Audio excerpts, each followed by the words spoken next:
Welcome to this lecture series in binomial theorem. हम hyper geometric series पर अपना discussion continue करेंगे और हमने सबसे पहला जो हमारा लेक्चर था हाइपर जियोमेट्रिक सीरीज़ में उसमें हमने ये देखा था, ये वाला एक्सप्रेशन या फॉर्मूला। तो the sum of all the binomial coefficients is 2 to the power n, right. फिर उसके बाद अगले लेक्चर में हमने थोड़ा सा लेवल बढ़ाया जिसमें कि जो बायनोमियल कोएफिशिएंट्स के साथ जो नंबर्स एसोसिएटेड यहाँ पे हैं वो यहाँ लीनियरली ग्रो कर रहे हैं। यहाँ पे वो नंबर्स कांस्टेंट है, सब जगह 1 है, पर अब यहाँ पे वो लीनियरली ग्रो कर रहे हैं। और ये भी हमने देखा था कि इसको भी हम नीटली एक फॉर्मूले में पैक कर सकते हैं, और हमने कई प्रूफ्स देखे थे और इसी तरह के और भी एग्जाम्पल्स देखे थे, इलस्ट्रेशंस देखे थे। तो ये वाला तो मैं कहूँगा याद रहना चाहिए, पर ये वाला याद तो मुझे तो नहीं रहने वाला। ज़्यादा ज़रूरी है कि इसका जो प्रूफ था वो क्या था, या कई हमने प्रूफ्स दिए थे, कॉम्बिनेटोरियल प्रूफ, कैलकुलस से प्रूफ एट्सेट्रा। तो जो प्रूफ्स हैं वो ज़्यादा इंपॉर्टेंट है क्योंकि ये सब याद रखना तो संभव नहीं है। इसका एक प्रूफ इस आइडेंटिटी के माध्यम से आया था और ये बहुत यूज़फुल आइडेंटिटी है, और इस आइडेंटिटी का हमें कॉम्बिनेटोरियल इंटरप्रिटेशन पता होना चाहिए, जो हमने डिस्कस किया था कि अगर n क्रिकेटर्स में से r क्रिकेटर्स की टीम बनानी है जिसमें एक कैप्टन भी होना चाहिए, तो वो इतने तरह से बनाई जा सकती है, और उसको अगर थोड़ा दूसरी तरह से काउंट करें तो वो इसके बराबर आ जाता है।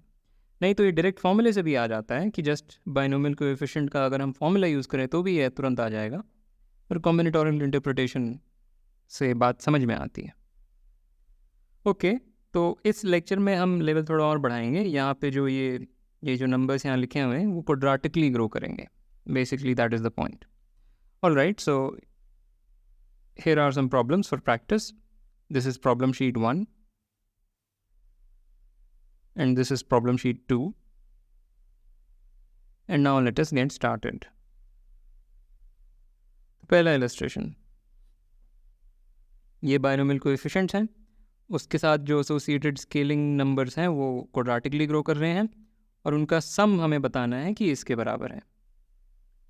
ठीक है, तो इसको भी हम कई तरीके से देखेंगे। इसका हम कॉम्बिनेटोरियल प्रूफ दे सकते हैं, तो गोल्ड स्टैंडर्ड तो जैसे हमने कहा वही है। तो ये है इंटरप्रिटेशन। जो लेफ़्ट साइड जो क्वांटिटी लिखी हुई है, सबसे पहले नोट करते हैं कि जो लेफ़्ट साइड में लिखा हुआ है वो कुछ नहीं है, वो इसके बराबर है। बेसिकली इंडिसेस हम थोड़ा सा चेंज कर सकते हैं, जगह कम पड़ गई। तो मैं बस ये कह रहा हूँ कि जो LHS हैं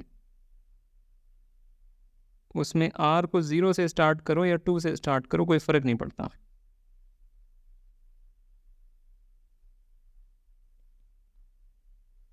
राइट, क्योंकि R इज इक्वल टू 0 पे भी ये 0 है, R इक्वल्स 1 पे भी ये 0 है, तो हम 2 से ही स्टार्ट कर सकते हैं।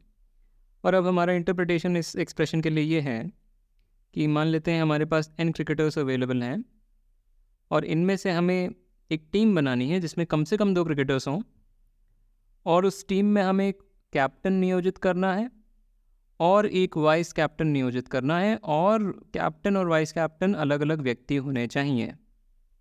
ठीक है, कॉमन सेंस की बात है कि कैप्टन और वाइस कैप्टन तो अलग अलग होने चाहिए, पर वो बोलना पड़ेगा। ठीक है, तो कितने तरीके हुए? अब या तो 2 क्रिकेटर्स की टीम बनेगी, या 3 की, या 4 की, या so on up to n की। अगर 2 क्रिकेटर्स की टीम बनेगी तो पहले उन 2 क्रिकेटर्स को चुन लेते हैं, और उसके बाद कैप्टन, जब ये दोनों को चुन लिया, इन दो में से एक को कैप्टन चूज़ करना है। वो 2 तरह से किया जा सकता है, और फिर जो बचा व्यक्ति है उसे वाइस कैप्टन हमें बोलना ही पड़ेगा, क्योंकि और तो कोई हमारे पास ऑप्शंस हैं नहीं। तो ये इतने तरीके हुए जब 2 क्रिकेटर्स की टीम बनेगी। जब 3 क्रिकेटर्स की टीम बनेगी तो पहले हमने वो 3 क्रिकेटर्स चुन लिए, उसके बाद उन तीनों में से किसी एक को कैप्टन चूज़ किया, जो कि 3 तरह से किया जा सकता है। फिर बचे 2 में से किसी एक को वाइस कैप्टन चूज़ किया, वो इतने तरह से किया जा सकता है, एंड सो ऑन।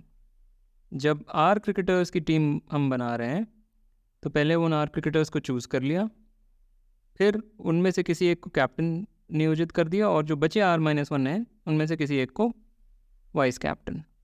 तो ये rth टर्म हो गया और ये ऐड होता जाएगा। तो दिस इज़ द LHS। तो ये जो चीज़ लिखी हुई वो एग्जैक्टली यही है। तो तो इसका हमारे पास एक इंटरप्रिटेशन आ गया कि एन क्रिकेटर्स में से एक टीम बनानी है जिसमें कम से कम 2 क्रिकेटर्स हों उस टीम में, और एक वाइस कैप्टन और एक कैप्टन हो जिसमें कि वाइस कैप्टन और कैप्टन अलग अलग व्यक्ति हों। ठीक है, इसी को करने का दूसरा तरीका है कि पहले हम एक कैप्टन चुन लें एन में से। वो कितने तरह से कर सकते हैं, एन चूज़ 1 यानी एन तरीके से एक कैप्टन आ गया। अब जो बचे n-1 क्रिकेटर्स हैं उनमें से एक वाइस कैप्टन चुन लें, वो n-1 तरीक़ों से चुना जा सकता है। और जो बचे n-2 क्रिकेटर्स हैं उनमें से कुछ को हम सेलेक्ट करके इन दोनों के साथ खड़ा कर दें, यानी वाइस कैप्टन और कैप्टन के साथ खड़ा कर दें, और वो एक टीम बन गई। तो n-2 क्रिकेटर्स में से हमें एक समूह चुनना है। वो ये भी हो सकता है हम उनमें से किसी को भी ना चुनें, राइट, क्योंकि कैप्टन और वाइस कैप्टन मिलकर के भी एक टीम बन सकती है। तो जो n-2 है उनमें से हमें कुछ को चुनना है। हम ये भी कर सकते हैं एक को भी ना चुनें, या ये भी कर सकते हैं कि सबको चुन लें, या उसके बीच का कुछ। तो वो कितने तरीके हैं वो हम देख चुके हैं। वो या तो हम बाइनोमियल थ्योरम से या इस आइडेंटिटी से बोल सकते हैं कि या तो हम किसी को भी नहीं चुनेंगे, या हम एक व्यक्ति को चुनेंगे, या हम so on and so on सबको चुन लेंगे। और ये हम जानते हैं this is 2 to the power n-2. So therefore this is the total number of ways of forming a team which has a captain and a vice captain, where the captain and the vice captain are different people. तो ये जो number है वो इसके बराबर होना पड़ेगा, और यही बात यहाँ लिखी हुई है। ठीक है, तो ये तो कॉम्बिनेटोरियल प्रूफ हो गया। आई होप समझ में आया होगा। और इसका ही एक cousin proof, I don't know, just let me से कि सेकंड प्रूफ। तो इसमें कुछ नहीं है। तो rth टर्म क्या है? rth term is r into r-1 into n choose r. This is the rth term of the LHS, right? But जैसा कि हम जानते हैं, इसको एक बार ऐसे लिखते हैं, this is r-1 times r, just shuffle किया, times n choose r, which is equal to r-1 times n-1 choose r-1, right? Which again by the same logic is equal to n-2, sorry ये गलत लिखा हुआ है मैंने, this is n times n-1 choose r-1। तो हम वो formula use कर रहे हैं जो हमने रिकॉल किया था बिगिनिंग में कि r times n choose r is n times n-1 choose r-1, right? तो ये जो चीज़ है वो इसके बराबर है। और फिर से यही फार्मूला लगाएंगे जिसमें r has been replaced by r-1 and n has been replaced by n-1.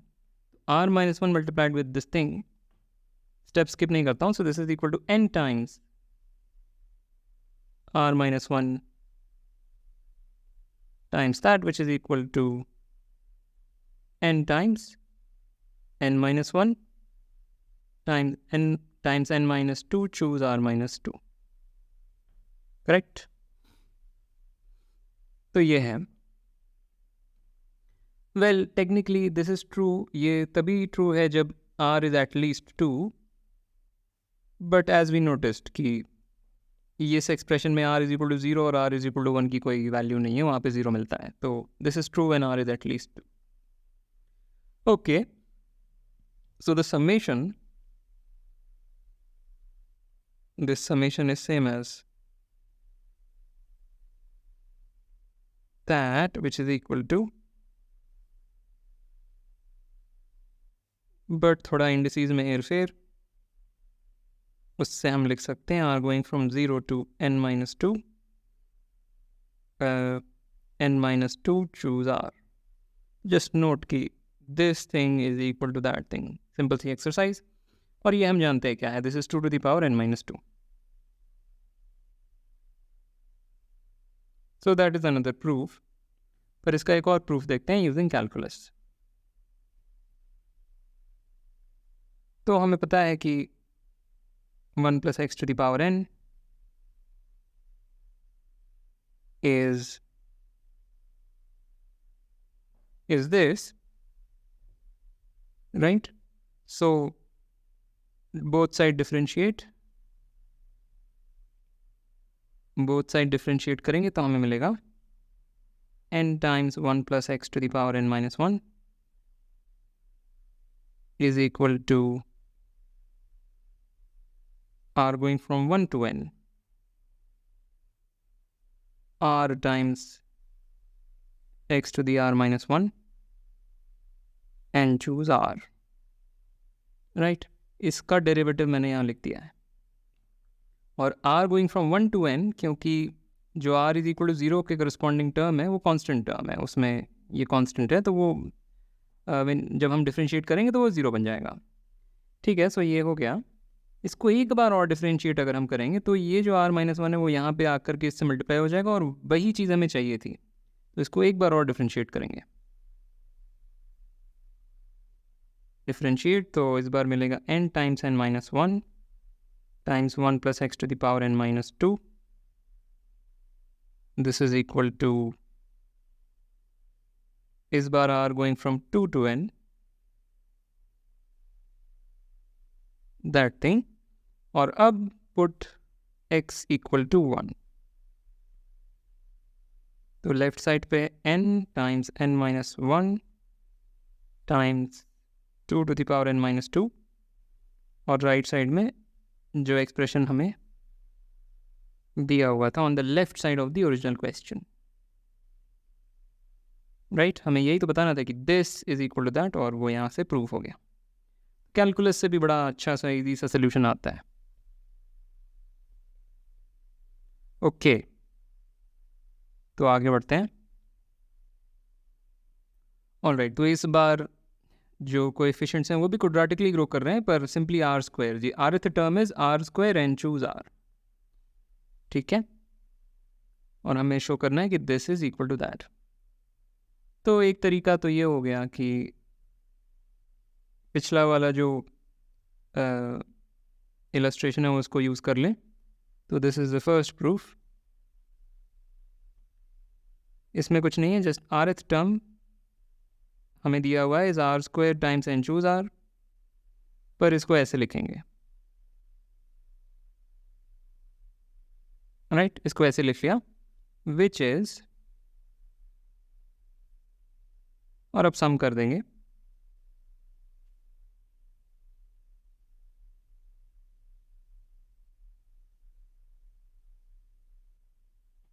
और ये वाला अभी हमने देखा, ये हमने पिछले लेक्चर में देखा था। तो ये क्या है?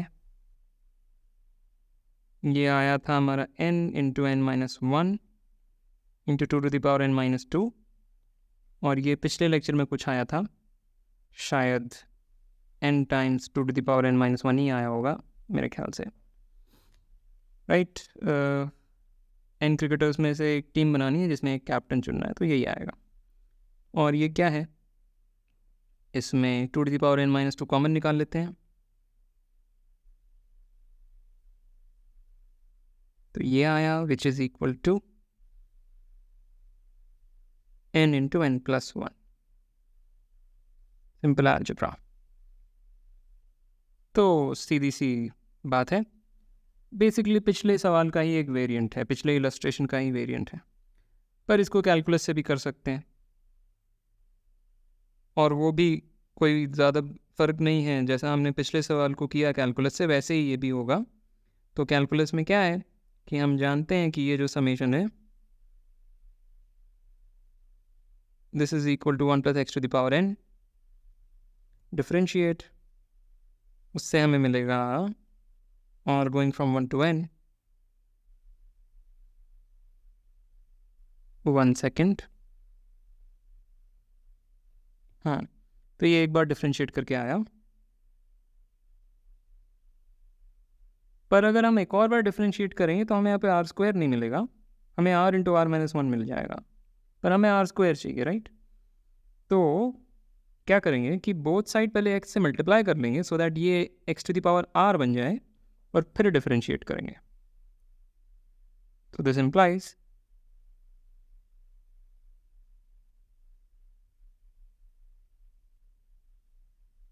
दैट, और नाउ डिफरेंशिएट, इसको बोथ साइड डिफरेंशिएट करें और x को 1 रखें, आ जाएगा। So that's an exercise. Alright, so 2 proof हमने देखे और हाँ, और भी इलस्ट्रेशंस हैं। राइट, तो ये तीसरा, ये भी कुछ नहीं है, पिछले इलस्ट्रेशंस का ही दोबारा से यूज़ होगा। तो अजीब सा एक सम लिखा हुआ है, एक्स और वाई वेरिएबल्स हैं और ये एक सम लिखा हुआ है। तो what is the rth term in this expression? हमें बताना है कि ये horrible expression is equal to this thing. What is the rth term? rth term is x minus r times y minus r times n choose r, which is equal to, इसको just expand करेंगे तो हमें मिलेगा X Y minus r times x plus y plus r square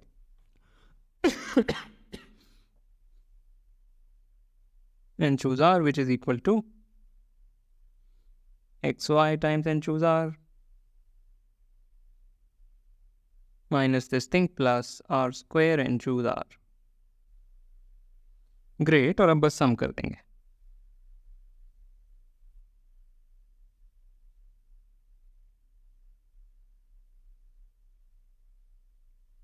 और ये हम जानते हैं 2 to the power n है, ये हमने पिछले लेक्चर में देखा था n times 2 to the power n minus 1 है, और ये हमने अभी पिछले इलस्ट्रेशन में कैलकुलेट किया, which is n into n plus 1 times 2 to the power n minus 2। तो बस वो सब्स्टिट्यूट करेंगे तो ये आ जाएगा, अनलेस कि मैंने कोई गलती कर दी है इसे लिखने में। मेरे ख्याल से गलती नहीं करी है, तो वेरी सिंपल। ओके, अब सेम चीज़ पर अब साइंस यहाँ पे उलट पलट हो रहे हैं, प्लस माइनस ऑल्टरनेटली हो रहा है। तो कैलकुलस से भी कर सकते हैं, 1 minus X to the power n का एक्सपेंशन लिख के कैलकुलस से कर सकते हैं, पर here is the simplest way may be, जिसमें कि हम बस rth टर्म लिखेंगे। rth term is -1 to the power r plus 1 r square and choose r, right, which is equal to, फिर से वही, इसको हम लिखेंगे r square minus r plus that, which is equal to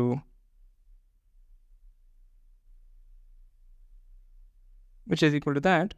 और अब ये जो चीज़ है,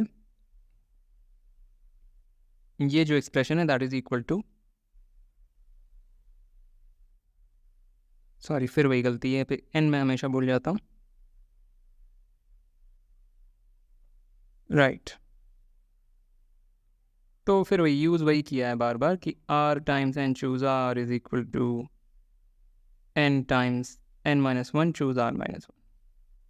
ये 2 बार यूज़ हो गया, एक बार यहाँ पे और एक बार यहाँ पे, और अब फिर से वो यूज़ करेंगे, पर इस बार r माइनस 1 है, जैसा कि अभी पिछले इलस्ट्रेशन में देखा था, सेम तरीके से हो रहा है।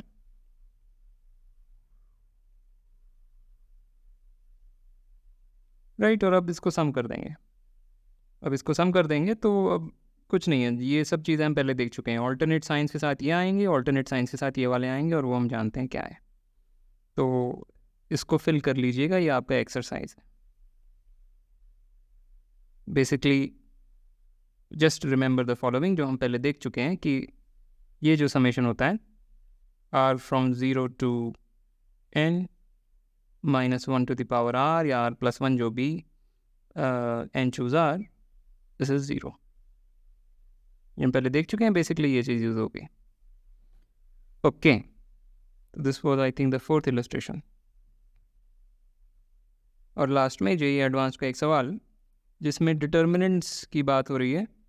डिटर्मिनेंट्स अगर आपने पढ़ा है तो ठीक है, नहीं पढ़ा है तो बहुत सीधी सी बात है कि एक मैट्रिक्स दिया हुआ है, मैट्रिक्स भी अगर आपने नहीं पढ़ा है तो कोई बात नहीं, बस इतना ही बोला जा रहा है कि ये 4 नंबर लिखे हुए हैं, अगर ए बी सी डी अगर 4 नंबर्स हैं, तो ये जो एक्सप्रेशन लिखा हुआ है, ये जो पूरी सी चीज़ लिखी हुई है, ये कुछ नहीं है, this is just A D minus B C, बस इतनी सी बात है। तो हमें क्या दिया हुआ है कि this times that minus this times that is 0, ये दिया हुआ है, उसको बस डिटर्मिनेंट्स की भाषा में लिखा है और कुछ नहीं।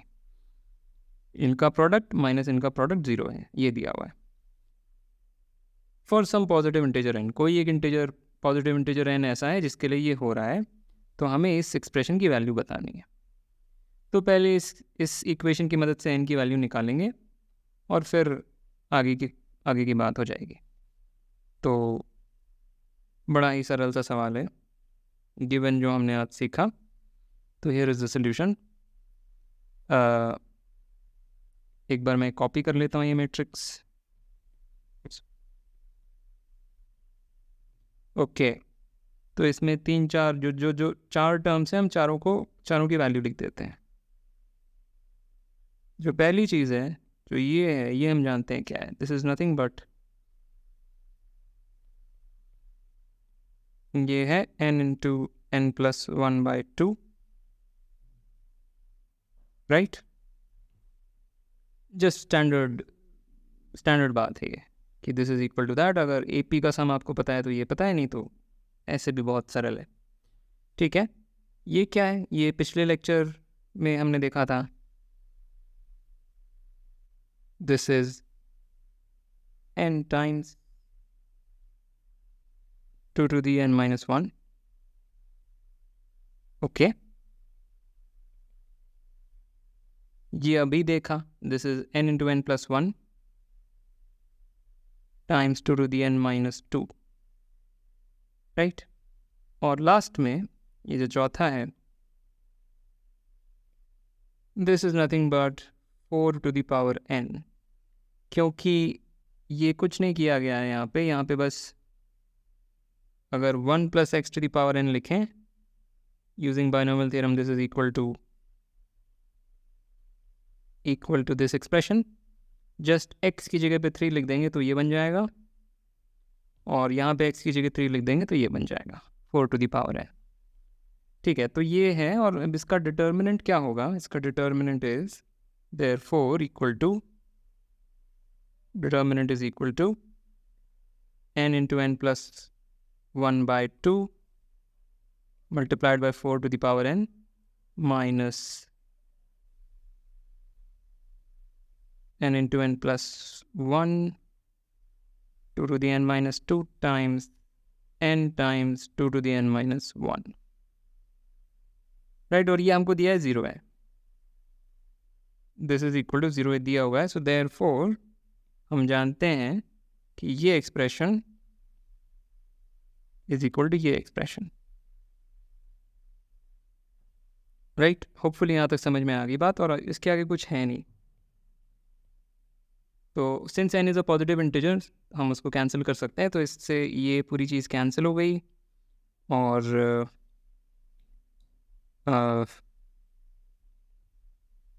This gives us 4 to the power n is equal to n times 2 to the power 2n minus 4 into 2। Just basic algebra, यानी ये गलत लिखा हुआ है, 2n-3 था, दिस इंटू